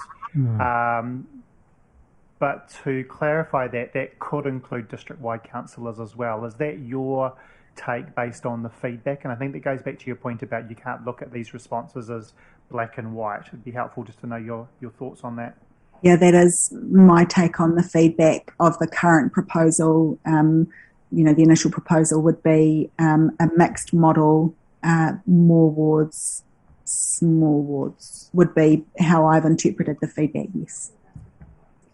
Thank you. Ooh. Yeah. Sorry, Emma, Janice here. Just a follow-on to that question. When so you are reflecting back that people were talking about smaller wards, and I just want a quick question around language, because one of the options that the councillors considered in adopting the initial proposal was called small wards or smaller wards. So can I just be clear that when you're referring to smaller wards, it's not that people were talking specifically about that option that had been included for councillors earlier. They are talking about wards smaller than the large wards that featured in the initial proposal. Is that right? Yes, thank you for clarifying that terminology. Yeah, smaller wards and wards that relate to the distinct communities of interest. I will note that a couple of people did specifically reflect on an option that went, and I think from memory they did say the small Ward B option or something like that. But everybody else, it was smaller, distinct communities, yes. Councillor Elliott. Thank you for the presentation, Emma. There was a speaker yesterday whose submission supported a change to 100% district-wide councillors and in order to get good advantage of STV voting. His submission carried a lot of weight here because he was a consultant to our local government commission in the past, but it didn't get reflected in any of the stats. Is that because it was just one person who came up with that suggestion? Yeah, so if I look at, this will be a bit hard for me to go through on, I appreciate I'll just be talking these numbers at you, but you know how I said that when you, if you, where's this one?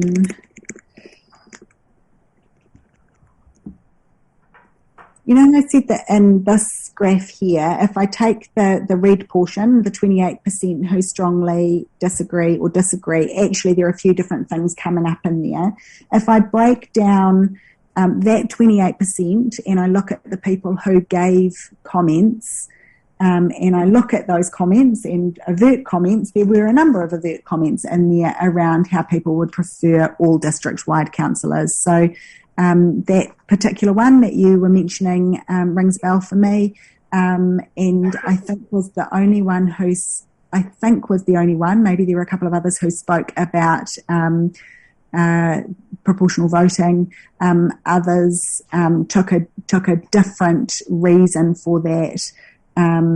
So, you know, like for example, one person said ward councillors might be justified in councils with a large geographic area, but you can travel the length of Kapiti Council in 30 minutes. It's just another layer of cost. We want all councillors to have a whole district focus. So it came through in a few instances, but when you get the paper, you'll see sort of that it's a minority view. Okay, thank you very much. Councillor Holbrook.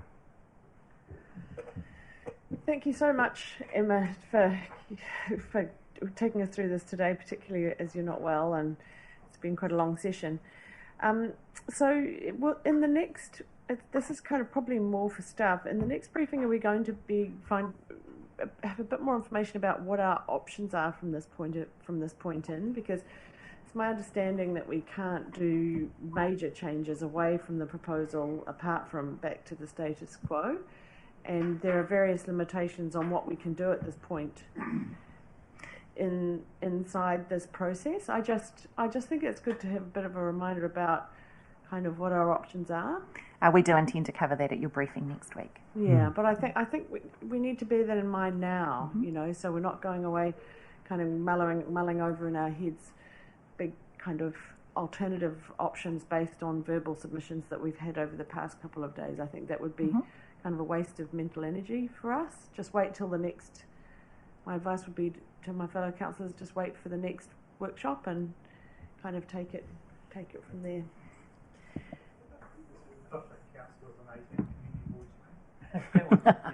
Yeah, and the 8 people online. Right, I think we've done. Emma, thank you very much for your work today. And we look forward to the next session. Thank you. Thank you. We do have some other matters to discuss with councillors at the end of the workshop as well. So the workshop comes to an end now, and then can we have a session? So you're happy for me to depart? Oh yes. Take care. Thanks, Emma. Thank you. But just before I go, I will just want to make sure that what I've written down is my actions. I just want to make sure that I've got the right end of the stick. So Janice, I'll work with you on that, and